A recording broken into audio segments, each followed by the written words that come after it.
চেষ্টা তো করা হচ্ছে, কিন্তু চান্সটাও তো আসতে হবে না? গোপীদা, তাড়াতাড়ি কিছু একটা করুন। এই রোজগারে আর চলছে না।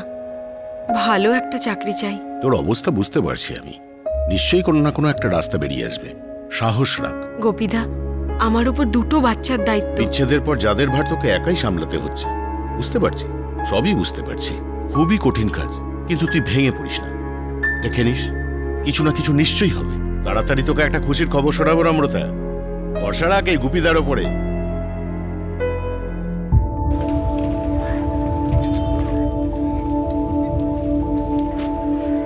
আচ্ছা, 250 গ্রাম ডাল দিন।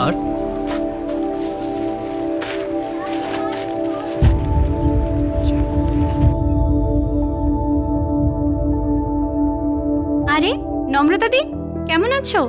আমি ভালো আছি রিনা, তুই? ওই আছি, সবজি আনতে যাচ্ছি। আচ্ছা রিনা, আমার একটা সাহায্য করবি? হ্যাঁ বলো না দিদি। মাঝে মাঝে আশি আর সোনুকে তোর কাছে পড়তে পাঠাবো।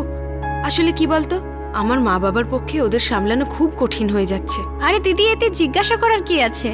আমি বলি কি, ওদের রোজ পাঠিয়ে দিও।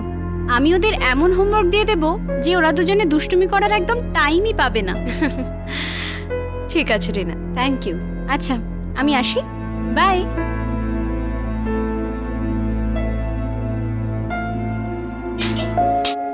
এই নে ধর, যা। ধরতে পারলি না? আবার নে। দে আমাকে দে। আরে আরে আরে আরে, আমার আশি আর সোনু বাবা কি করছে? তোদের জন্য দেখ তো আমি কি এনেছি। দেখ, এটা তোর টফি আর এটা তোর টফি। যা, এবার তোরা খেল। নম্রতা, এসে গেছো মা? হ্যাঁ বাবা। সব ঠিক আছে তো? সব ঠিক আছে বাবা। নম্রতা, এসে গেছিস? যা, তুই হাত মুখ ধুয়ে আয়, আমি তোর জন্য চা আনছি। আয় আয়। এই দেখো, এই তোমার সুন্দর বাড়ি, আর এই তোমার চুল। বলো, এই হলো মাথা। হ্যাঁ, ভালো ভালো ভালো, লেখো লেখো লেখো। আশি, আমার মোবাইলটা দে। হ্যাঁ মা, চোখ। হ্যাঁ, আর এটা মাথা। মাথা। বলো, এটা চুল। চুল। এই না। বলো বলো। হ্যালো। হ্যালো, নম্রতা বাগচি? হ্যাঁ বলছি, আপনি কে? আমি সুনিতা নন্দিয়াল বলছি, দিল্লি থেকে। হ্যাঁ বলুন, কি ব্যাপার? দেখুন, আপনার কাজের জন্যই ফোন করেছি। আপনি কাজ খুঁজছেন না? হ্যাঁ, কিন্তু আপনি কি করে জানলেন? আর আপনি আমার নাম্বার কোথায় পেলেন? অ্যাকচুয়ালি আমি প্লেসমেন্ট এজেন্সিতে কাজ করি, আর দার্জিলিংয়ে আমার ভালো কন্ট্যাক্টস আছে যারা লোকেদের কাজ দেয়। ইনফ্যাক্ট আমি নিজেই দার্জিলিংয়ের মেয়ে, আর ওখানকার অনেক মেয়েকে আমি দিল্লিতে চাকরি করে দিয়েছি। কি রকম জব? দিল্লিতে একটা শপিং মল আছে, ওখানকার মেগা স্টোরে একজন সেলস ওমেনের দরকার। কিন্তু দিল্লি? হ্যাঁ দিল্লি। দেখো, শুরুর দিকে মনে হবে তুমি বিদেশে আছো, কিন্তু বিশ্বাস করো, আমাদের ওখানকার অনেক মেয়েই এখানে কাজ করে। ভালো মাইনে, থাকার জায়গা, তোমার ভাগ্যই বদলে যাবে। সুনিতা দি, আমাকে একটু ভাবতে হবে। হ্যাঁ হ্যাঁ, এত বড় সিদ্ধান্ত বুঝে শুনেই নেবে। আমি আবার ফোন করব। ঠিক আছে। দার্জিলিং, পশ্চিমবঙ্গ। নম্রতা একজন 34 বছরের ডিভোর্সি মহিলা ছিলেন, যার জীবনের একটাই লক্ষ্য ছিল নিজের 2 ছোট্ট সন্তানকে ভালো ভবিষ্যৎ দেওয়া। তার খুবই অভাব অনটনে দিন কাটছিল, আর তখনই এই জব অফার এলো দিল্লি থেকে, যেটা নম্রতার গ্রাম থেকে প্রায় 1500 কিলোমিটার দূরে। এমন একটা অফার যা নম্রতার জীবনের ছবিটাই বদলে দিতে পারত। কিন্তু এই নম্রতা বাগচির দরজায় কি সোনালী ভবিষ্যৎ করানোর ছিল, নাকি সিরিয়াস বিপদ?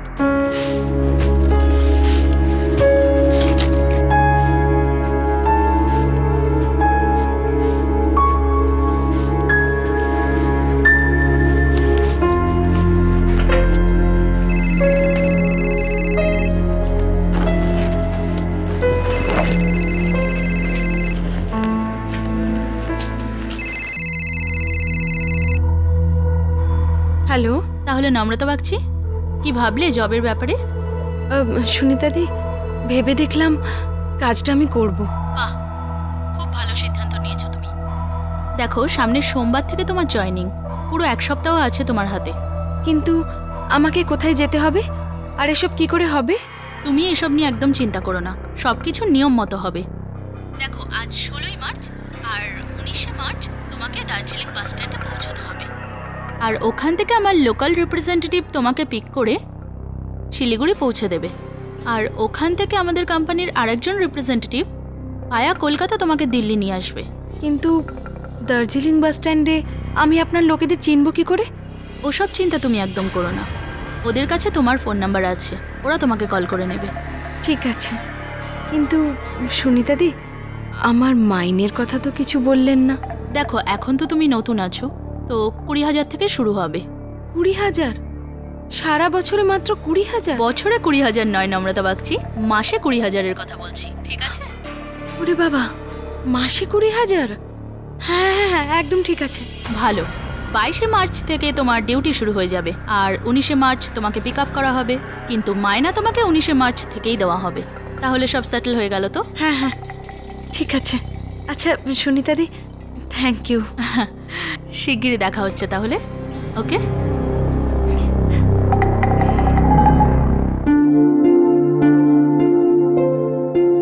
আসি, আবার বলো। হ্যাঁ, হ্যাঁ।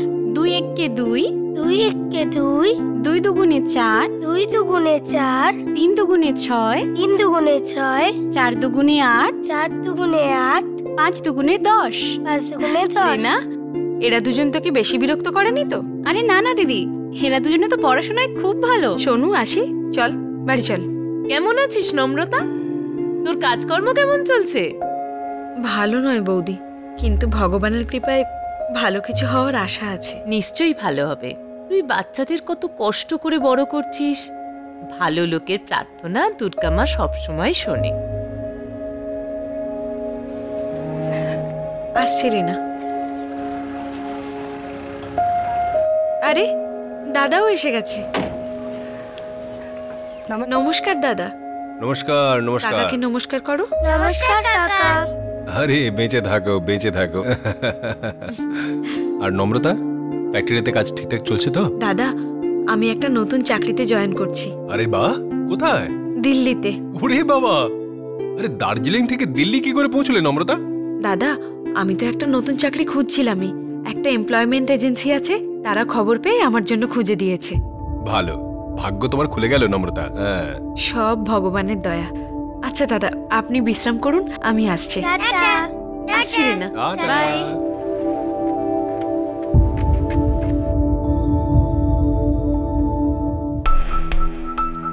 ভালো হয়েছে নম্রতা, তোমার রোজগারও ভালো হবে, আর দিল্লিতে গিয়ে এই দুটো বাচ্চার ভালো করে দেখাশোনা করতে পারবে। বাবা মা, দিল্লিতে আমি আগে একাই যাব, পরে এদের দুজনকে নিয়ে যাব।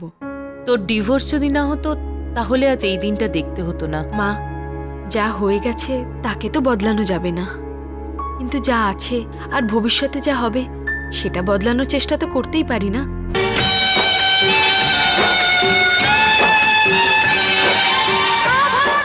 আচ্ছা হ্যাঁ, শোনো, কাল সকাল সকাল 5টা নাগাদ শিলিগুড়ির জন্য একটা ভাড়া পেয়েছি আমি।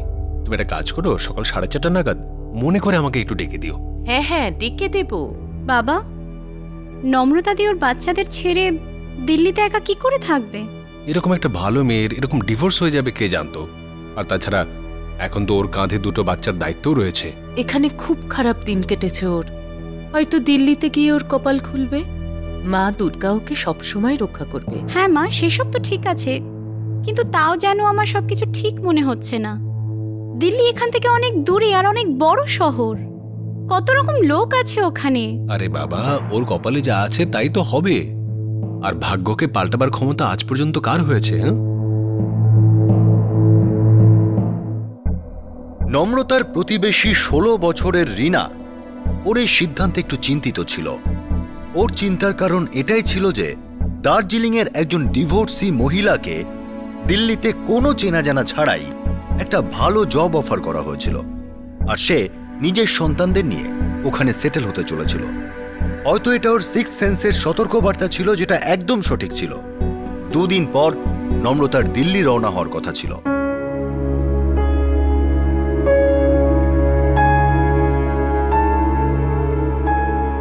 দাদা, এটা দিন। 115 টাকা। দাদা, 100 দিন না। না বৌদি, 105-এ তো কিনেছি, 110-এর নিচে দিতে পারবো না। কি আর হবে দাদা, 100 দিন না। না, 110-এর কমে হবে না। ঠিক আছে, দিয়ে দিন।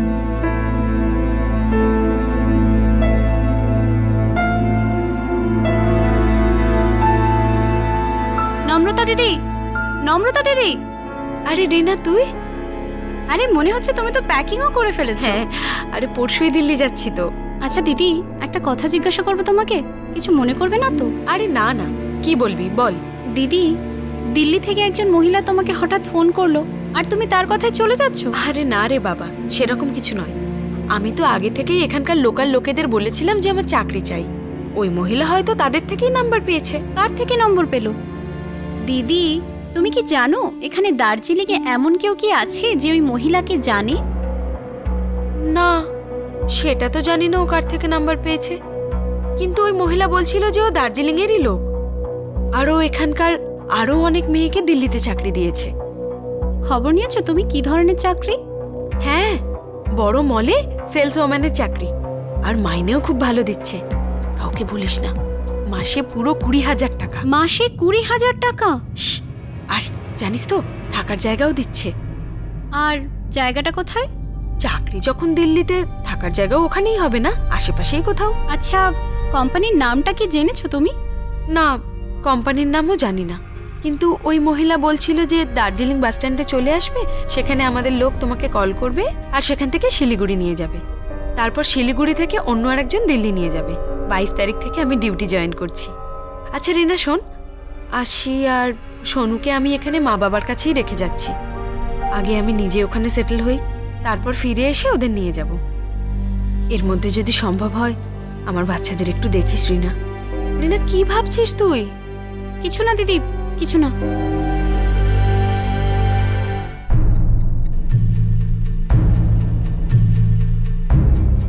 কেউ যদি তোমাদের স্বপ্নকে তোমাদের সামনে তুলে ধরার প্রতিশ্রুতি দেয়, মনে রেখো সেই দেবদূতের মুখোশের আড়ালে একটা ভয়ঙ্কর মুখও থাকতে পারে, আর তোমরা তার জালে ফেঁসেও যেতে পারো।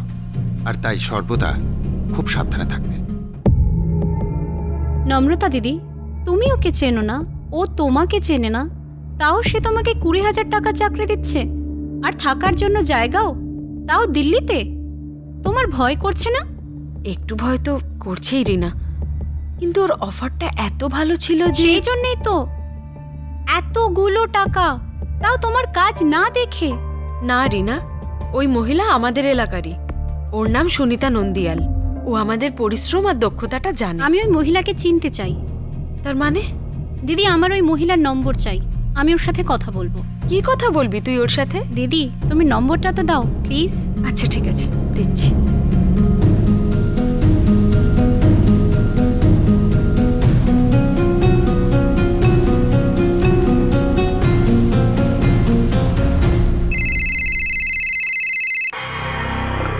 হ্যালো। হ্যালো, সুনিতা দেবী? হ্যাঁ, কে বলছেন? আমি রিনা বলছি, দার্জিলিং থেকে। আমি নম্রতা বাগচিকে চিনি। আমি শুনলাম আপনি ওকে একটা জব অফার করেছেন। হ্যাঁ, তো আমারও একটা এরকমই জব চাই। আসলে আমার বাড়ির অবস্থা খুব খারাপ, আপনি সাহায্য করলে। হ্যাঁ হ্যাঁ, নিশ্চয়ই। আমাদের এখানে কাজের অভাব নেই। তুমি এক কাজ করো, তুমি নম্রতার সঙ্গে দিল্লি চলে এসো, তোমাকেও কোনো একটা কাজে ঢুকিয়ে দেবো। ও থ্যাংক ইউ সুনিতা দেবী। আচ্ছা, আমার স্যালারি কত হবে? দেখো, শুরুর দিকে 15-20 হাজার টাকাই মাসে পাবে।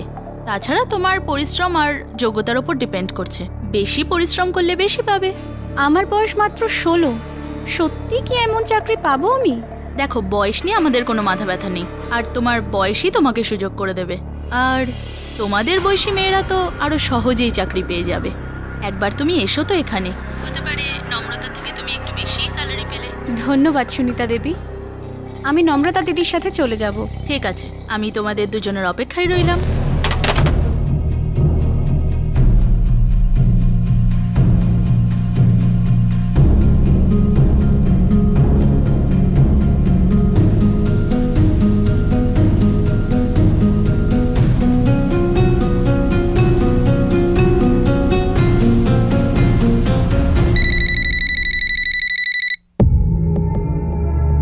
হ্যালো। হ্যালো, নির্মল স্যার, আমি রিনা বলছি, দার্জিলিং গভর্নমেন্ট স্কুল থেকে। রিনা? আচ্ছা আচ্ছা, হ্যাঁ রিনা, বলো কি হয়েছে? স্যার, আমার একটা হেল্প চাই। হ্যাঁ বলো, কি হেল্প চাই? স্যার আমার একজন প্রতিবেশী আছে, আমার মনে হচ্ছে ওকে কোনো জব র্যাকেটে ফাঁসানো হচ্ছে। ওকে, কিন্তু তুমি কি করে জানলে? জানি না স্যার, আমার এরকম মনে হচ্ছে। ওর সাথে নিশ্চয়ই কিছু খারাপ হতে চলেছে। দেখো রিনা, আমি তো একটা কাজে গ্যাংটকে এসেছি, আজ সন্ধ্যাবেলা দার্জিলিংয়ে ফিরবো।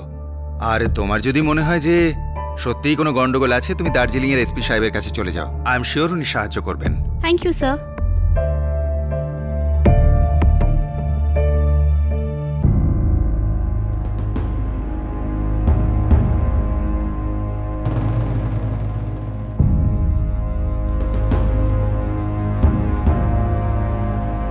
এসপি স্যার আপনাকে ডাকছেন, আপনি ভেতরে যান। আচ্ছা কোন ক্লাসে পড়ো তুমি Rina? Sir, class 11, Darjeeling government girls স্কুলে। তোমার মনে এটা কিভাবে আসলো যে তোমার পড়শি নম্রতার সাথে খারাপ কিছু হতে যাচ্ছে? স্যার, দিদিকে যে জব অফার দেওয়া হয়েছে সেটা অ্যাবনর্মাল, অদ্ভুত।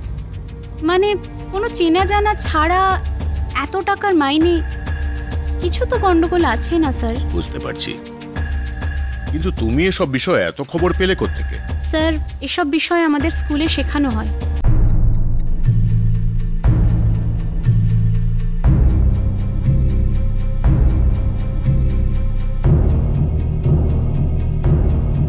দেখো, আমি ঘুরিয়ে পেঁচিয়ে কথা বলা পছন্দ করি না। আমি চাই তোমরা সবাই আমার কথা মন দিয়ে শোনো। হিউম্যান ট্রাফিকিং এর ব্যাপারে কিছু জানো? No sir. হিউম্যান ট্রাফিকিং মানে মানুষ পাচার। আচ্ছা, তোমরা তো এটা জানো যে আমাদের এই পূর্বাঞ্চল এলাকা, তার সাথে প্রতিবেশী রাষ্ট্র বাংলাদেশ, এই গোটা এলাকায় কতটা দারিদ্র, কতটা অভাব। Yes sir.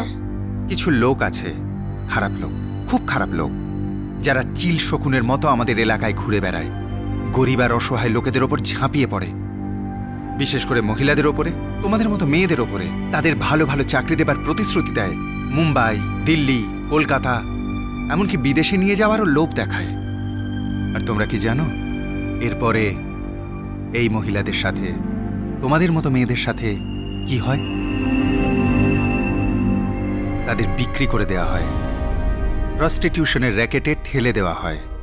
দেখো স্টুডেন্টস, তোমাদের অকারণে ভয় দেখাবার ইচ্ছে আমার মোটেই নেই। আমি শুধু চাই তোমাদের সবার মধ্যে সাবধানে থাকার অভ্যেস করে উঠুক। কারণ এই যে ট্রাফিকিংয়ের এজেন্টরা হয় না, খুব চালাক হয়, খুব ধূর্ত হয়। নিজেদের মিষ্টি মিষ্টি কথায় তোমাদের বিশ্বাস জিতে নেবে। ওদের কাছে সমস্ত বয়সের মহিলা বা মেয়ে শুধুমাত্র একটা বিক্রির জিনিস, আর নিজেদের উদ্দেশ্য পূরণের জন্যে তারা সব কিছু করতে পারে, সমস্ত সীমা ছাড়াতে পারে। আর তাই তোমাদের সামনে যদি এমন কোনো অফার আসে যা তুড়ি মেরে তোমাদের সমস্ত সমস্যা দূর করার প্রতিশ্রুতি দেয়, সেই অফারকে তোমরা সমস্ত দিক থেকে বিচার করে দেখবে। আর দরকার হলে তোমরা সরকার আর পুলিশের সাহায্য নেবে। একবার একটা এনজিও রিনার স্কুলে হিউম্যান ট্রাফিকিং এর বিষয়ে একটা অ্যাওয়ারনেস ক্লাস কন্ডাক্ট করেছিল। রিনা একজন বুদ্ধিমতী আর মেধাবী ছাত্রী ছিল। তার সতর্ক মন তাকে সংকেত দিল যে নম্রতা একটা চোরাবালিতে ফাঁসতে চলেছে। এখন প্রশ্ন হলো যে রিনার এই ভয়টা কি সত্যিই ছিল, নাকি একটা 16 বছরের টিনেজারের ভুল ছিল এটা?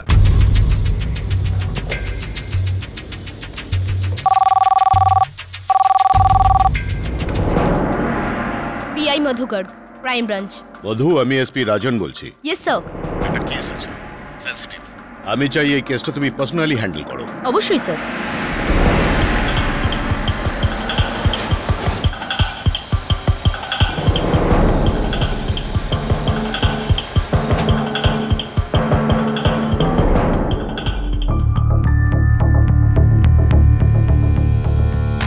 নম্রতা, রিনা কোনো বাচ্চা মেয়ে নয়। ওর মনে যে ডাউটগুলো হচ্ছে সেগুলো আমাদের মনেও হয়। আমরা দিল্লি পুলিশের সাথে কথা বলেছি, ওনারা এই নম্বরটা ট্রেস করছেন যেখান থেকে আপনাকে ফোন করা হয়েছিল। আর আমাদের সন্দেহ এটা কোনো এমপ্লয়মেন্ট এজেন্সি নয়, বরং একটা গোটা র্যাকেট চালানো হচ্ছে। ঠিক আছে ম্যাডাম, আমি দিল্লি যাব না। না, তুমি দিল্লি যাবে। কি বলতে চাইছেন ম্যাডাম? আপনিই বলছেন র্যাকেট আছে, আর আপনিই আমাকে ওখানে পাঠাচ্ছেন? নম্রতা, তুমি একলা যাবে না, তোমার মাধ্যমে আমরা ওই পুরো র্যাকেটটার মুখোশ খুলে দেব। তোমাকে আমাদের সাহায্য করতেই হবে। তুমি না গেলে এই লোকগুলো কোনোদিনই আমাদের হাতে ধরা পড়বে না। কিন্তু কিন্তু আমাকে কি করতে হবে? তোমরা দুজন প্ল্যান অনুযায়ী 19শে মার্চ সকালবেলা দার্জিলিং বাস স্ট্যান্ডে পৌঁছে যাবে। দিল্লির সুনিতা নান্দিয়ালের রিপ্রেজেন্টেটিভ তোমাদের ওখানে এক্সপেক্ট করবেন। এই লোকটা আমাদের ধারণা অনুযায়ী এই র্যাকেটের প্রথম বোড়ে। দেখুন ম্যাডাম, আপনি ঠিক কাজ করছেন, কিন্তু আমাদের মেয়ে আর নম্রতা এই দুজনকে কেন বিপদের মধ্যে ফেলছেন? আপনার মেয়ে রিনা আর নম্রতা এখন থেকে আমাদের দায়িত্ব। আমাদের লোক সাধারণ পোশাকে সবসময় এদের দুজনের সঙ্গে থাকবেন আর ওই এজেন্টদের ধরে ফেলবেন। কিন্তু ম্যাডাম, আমার খুব ভয় করছে। আপনি আমার রিনাকে তো এর থেকে বাইরেই রাখুন। আরে এ তো এখনো বাচ্চা। আমাদের কাছে এটা ছাড়া দ্বিতীয় কোনো পথ নেই। সুমনদা, নম্রতা, এই ব্যাপারে আমি গ্যারেন্টি দিচ্ছি, আমি সব সময় ওদের সাথে থাকবো। রিনা আর নম্রতার কোনো বিপদ হবে না দাদা, আমি কথা দিচ্ছি। বাবা, আমি যাব, নম্রতা দিদিকেও সাথে নিয়ে যাব। সত্যি যদি ওদের কোনো র্যাকেট থাকে তো ওদের ধরাটা তো দরকারি, তাই না বাবা? এতে আমাদের এলাকার অন্যান্য মেয়েদের জীবনও নষ্ট হওয়া থেকে আটকানো যাবে। ভেরি গুড রিনা, সাবাস, তুমি খুব সাহসী একজন মেয়ে।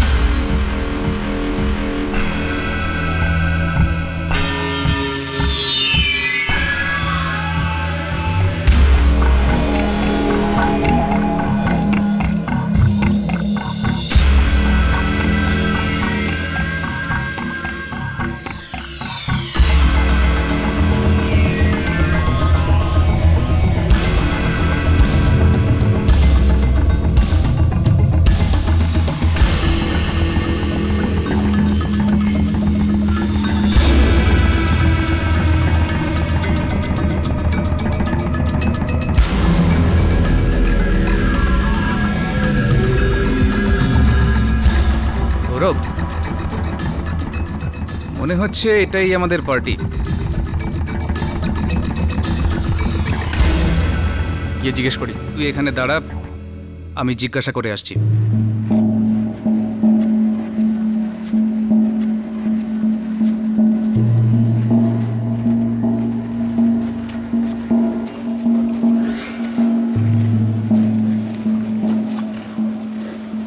নমস্কার, আপনারাই কি দিল্লি যাচ্ছেন?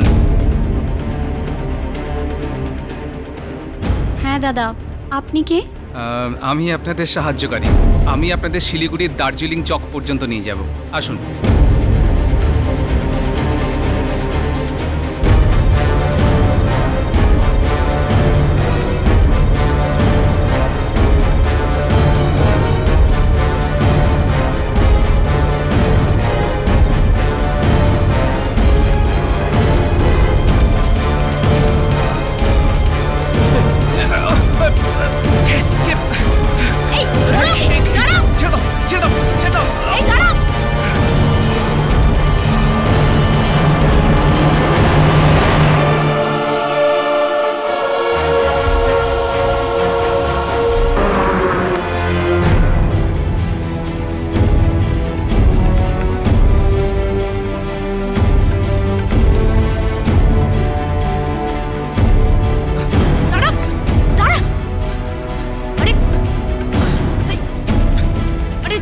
ম্যাডাম, ম্যাডাম, আমি কিছু করিনি, আমি কিছু করিনি, আমায় ছেড়ে দিন, আমায় ছেড়ে দিন।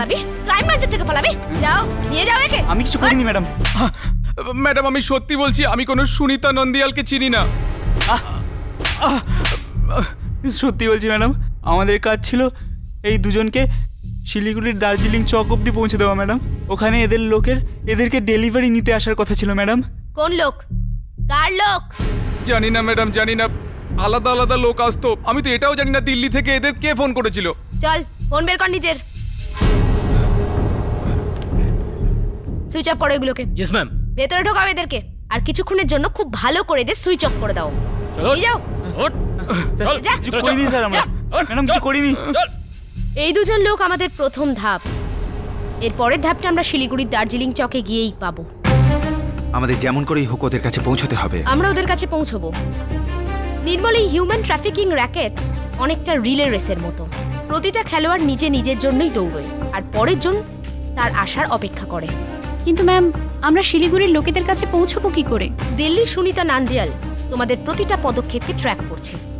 যেই তোমাদের ওর র্যাডার এরিয়ার মধ্যে দেখতে পাবে না, ও নিজেই তোমাদের ফোন করবে। হিউম্যান ট্রাফিকিং এর ভিকটিমস এক হাত থেকে অন্য হাতে এক্সচেঞ্জ হতে থাকে। গন্তব্যে পৌঁছতে পৌঁছতে না ভিকটিমস না তো হ্যান্ডেলার্স কেউই গোটা চেইনটাকে পুরোপুরি জানতে পারে না। আর গন্তব্যটা হয় বড় শহরের অন্ধগলি। এই কংক্রিটের জঙ্গলে মানুষের মুখোশধারী নেকড়েরা এই মহিলা আর মেয়েদের উপর ঝাঁপিয়ে পড়ে, তাদের নানাভাবে ছিঁড়ে খায়। হিউম্যান ট্রাফিকিংয়ে চেনের ঘাটগুলো খুবই সূক্ষ্ম হয়, তাই এটা খুবই জরুরি যে পুলিশকে খুব সাবধানে আর গুপ্তভাবে অপারেশন চালাতে হয়, যাতে কোনো ঘাট পুরোপুরি ভাঙতে না পারে। আর যদি সেটা হয় তাহলে সেই র্যাকেটকে ধরা খুবই কঠিন হয়ে যায়।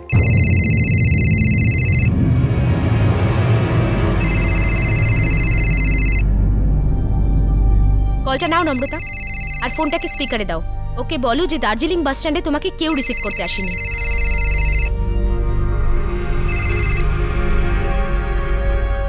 হ্যালো হ্যালো নম্রতা, কোথায় তুমি আর রিনা? আমরা তো এখানেই আছি সুনিতাদি, দার্জিলিংয়ে।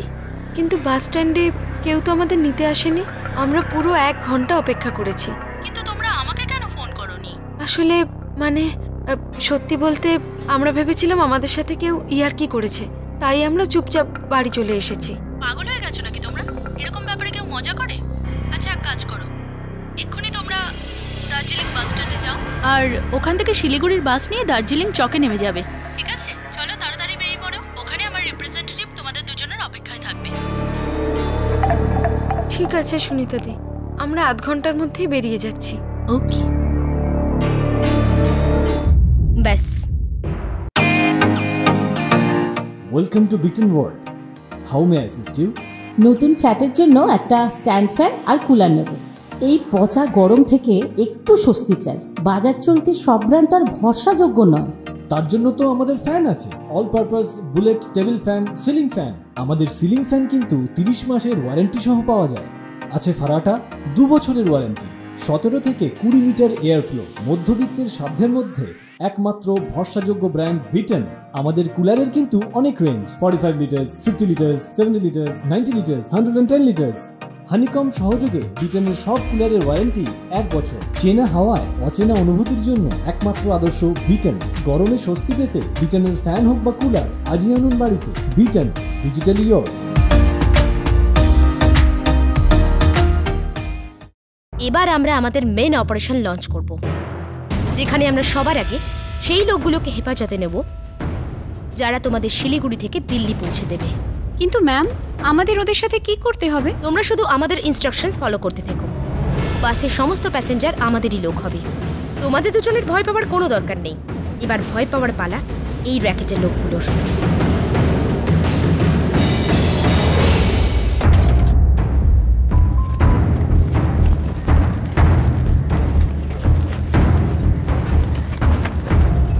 চলো ড্রাইভার।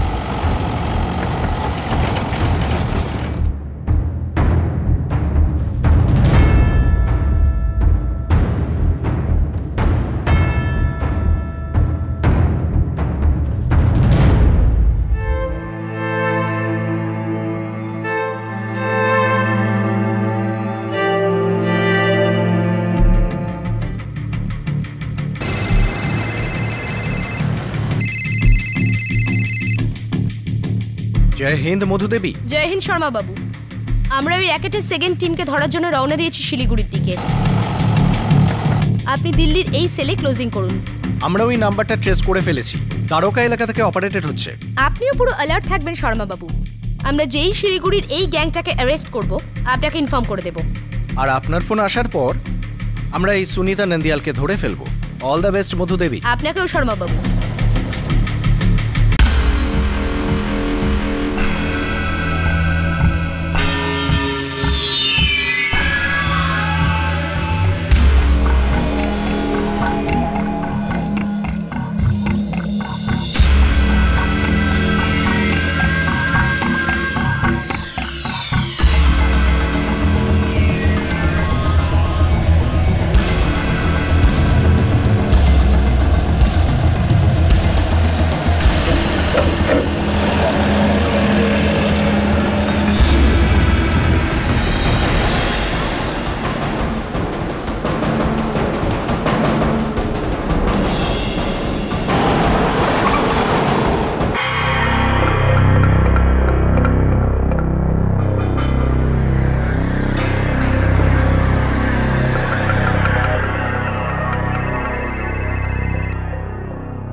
বলুন ম্যাডাম। দেখো ওরা দুজন এক্ষুনি পৌঁছে যাবে। ওদের সঙ্গে কথা হয়েছে প্রায় 1-1.5 ঘন্টা হয়ে গেছে। ম্যাডাম আপনি টেনশন করবেন না, আমরা প্রতিটা বাসকে স্ক্যান করছি, আমরা ওদের দুজনকে চিনে নেব। আচ্ছা দেখো, ওদের মধ্যে একজন 30-35 বছরের মহিলা আর একজন মেয়ে আছে 16 বছরের। আচ্ছা ম্যাডাম। আর শোনো, এখন থেকে আমার ফোন বন্ধ থাকবে, আমাকে ফোন করবে না। আর ওই দুজনকে আমি দিল্লি থেকে পিক করিয়ে নেব। ঠিক আছে ম্যাডাম।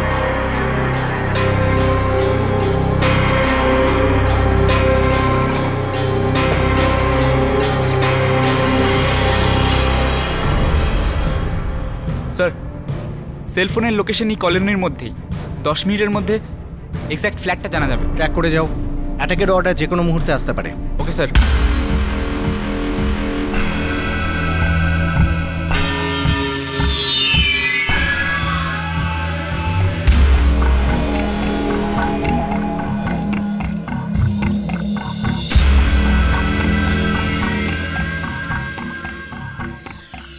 দেখুন, দার্জিলিং চক প্রায় এসেই গেল।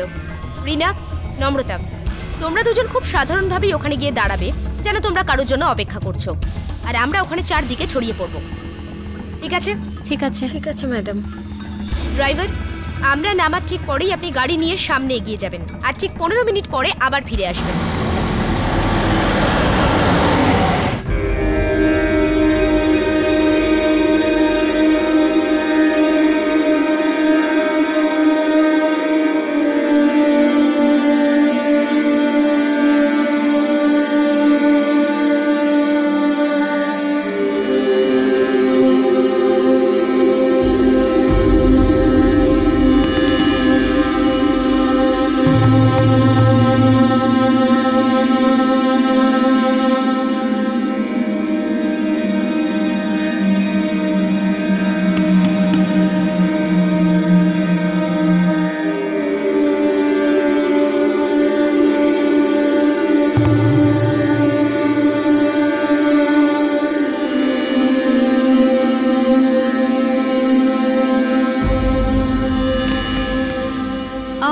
দিল্লি?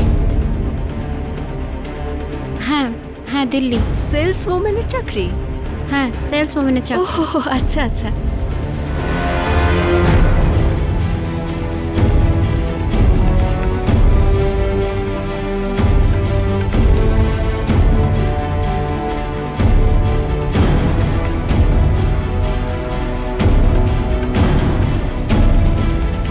আপনারা আমাদের সাথে চলুন, আজ বিকেলেই ট্রেন আপনাদের।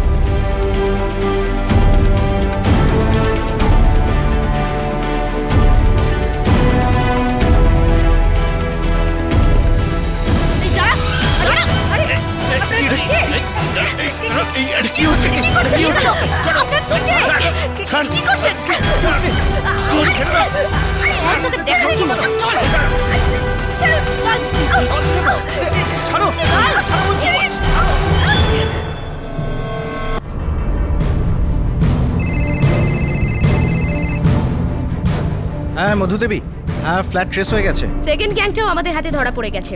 আপনি সুনিতাকে অ্যারেস্ট করুন। ঠিক আছে, ধন্যবাদ। অ্যাকশনের সময় হয়ে গেছে।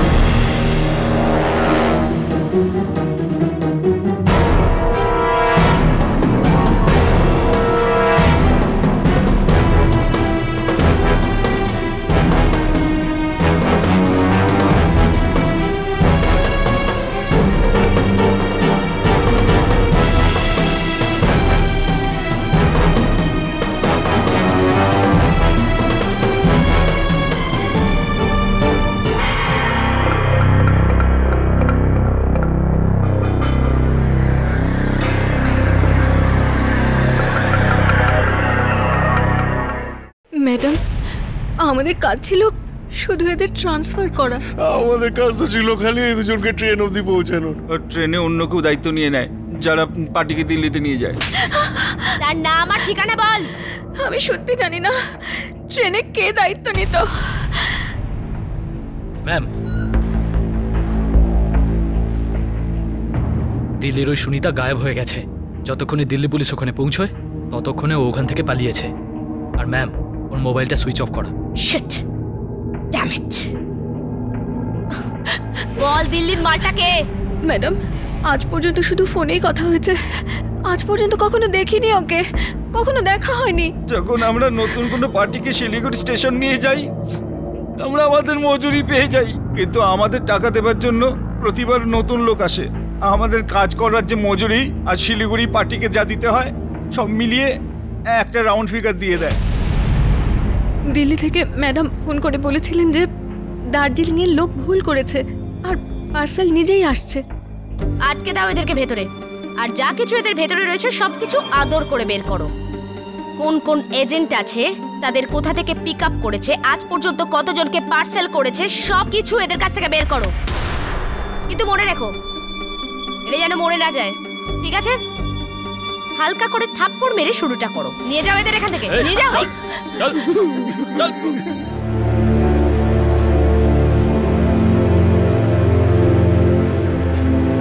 নম্রতা, রিনা, তোমাদের দুজনের সফর এখানেই শেষ হচ্ছে।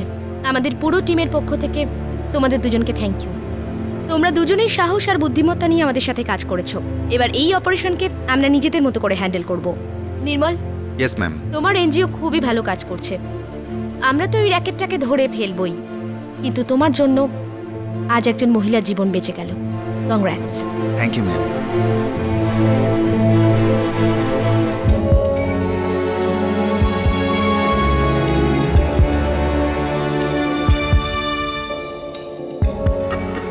ঠিক আছে, আমি আসছি দিদি। রিনা, থ্যাংক ইউ, তুই আমায় বাঁচালি। আজ যদি আমি একা একাই দিল্লি চলে যেতাম তাহলে কে জানে কোথায় গিয়ে পড়তাম। দিদি, অভাবে এমন জালে ফেসে যাওয়া খুব সহজ, তাই না? যে কোনো কারোর সাথে হতে পারতো, হয়তো আমার সাথেও। ভাগ্য ভালো যে স্কুলে এসব কথা আমাদের আগেই শেখানো হয়েছিল, আর আজ কাজেও লাগলো। আমাদের শুধু সবসময় সাবধানে পা ফেলতে হবে। কি করব, পৃথিবীটাই এমন। আচ্ছা দিদি, আমি চলি।